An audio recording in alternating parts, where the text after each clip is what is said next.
They only need 1% of you. That is the cold, hard truth from the gaming industry. Sony knows you are angry. They know you are protesting their decision to kill physical media. But analysts confirm they do not care. They are simply waiting for this storm to pass. Today, we will expose the mathematical formula behind their arrogance. We will also look at how they are secretly bribing players. That 1% represents $40 million they are happy to lose. If you want to protect your wallet, subscribe to this channel right now. Let us start with the facts of this historic crisis. On July 1st, Sony officially made a decision that shocked the gaming world. They will stop manufacturing physical PlayStation discs starting January 2028.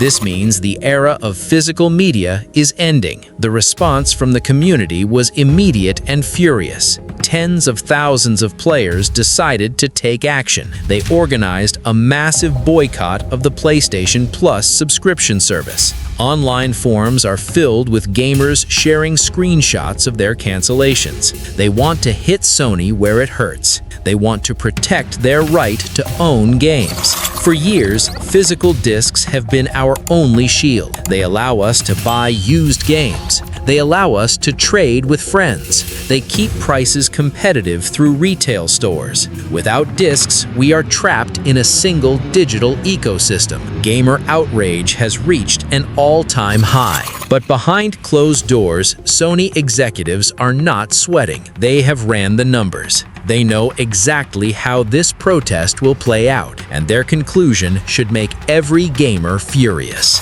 Industry analysts have just released a shocking report. Dr. Serkan Toto, a leading expert, explained the situation clearly. He stated that Sony knew exactly what the reaction would look like. They anticipated the online anger, yet they went ahead with the decision anyway. Why? Because the math is heavily in their favor. Let us break down the real numbers.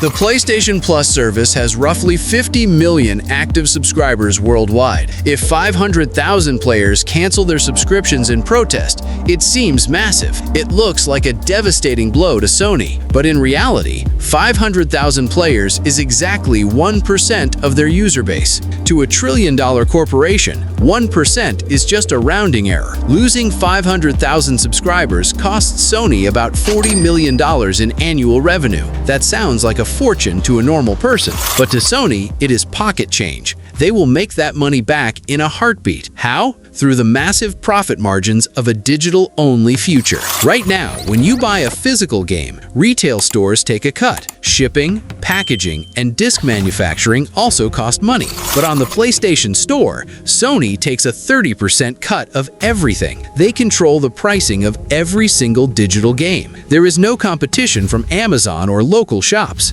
A digital game can stay at $70 for years. You cannot buy it used. You cannot borrow it from a friend. By forcing everyone into a digital monopoly, Sony increases its profits exponentially. They easily recover the lost $40 million from the boycott. They only need 99% of you to comply. The 1% of protesters are just acceptable collateral damage. However, something interesting is happening behind the scenes. While analysts claim Sony does not care, their system suggests otherwise. Reports are flooding in from gamers trying to cancel their subscriptions. When you go to cancel, the system panics. Sony is quietly offering secret discounts to stop people from leaving. Some users are receiving immediate offers of 50% off their next bill. Others are seeing 25 to 33% discounts just to stay. They are trying to bribe you to end your protest. But think about the psychology of this move. They hide these discounts from their most loyal customers. If you pay your bill silently every month, you get charged full price. You only get the deal if you threaten to walk away. It is a classic corporate retention trap. They want to keep you hooked until the physical market is dead. Once discs are gone, these discounts will vanish forever. You will have nowhere else to go. They are offering temporary crumbs to secure a permanent monopoly. This proves that your protest is causing some friction. Even if they deny it publicly, they are bleeding subscribers, and they are desperate to keep you in the digital cage. This brings us to the ultimate trap. The death of discs in 2028 is not an accident. Ampere Analysis just confirmed a major piece of the puzzle. They state that the PlayStation 6 is planned for a 2028 release. This timeline is now locked in. The January 2028 disc factory shutdown is a calculated preparation. The PlayStation 6 will launch as 100% digital console. There will be no disc drive option, not even an external one. Sony is paving the road for their new hardware today. They want physical media dead before you buy a PS6. If they succeed, you will have no choice. Your entire gaming library will exist purely on their servers. We already know what happens to digital libraries. Sony recently deleted over 500 purchased digital movies from user accounts. They offered 0 refunds to the affected customers. Legally, you do not own digital games. You only pay for a temporary license to play them. That license can be revoked at any time without your consent. This is what the future of gaming looks like under a digital monopoly. They control the prices, the access, and the ownership. They are waiting for this storm to pass. They believe you will get tired of protesting. They think you will eventually accept the digital prison.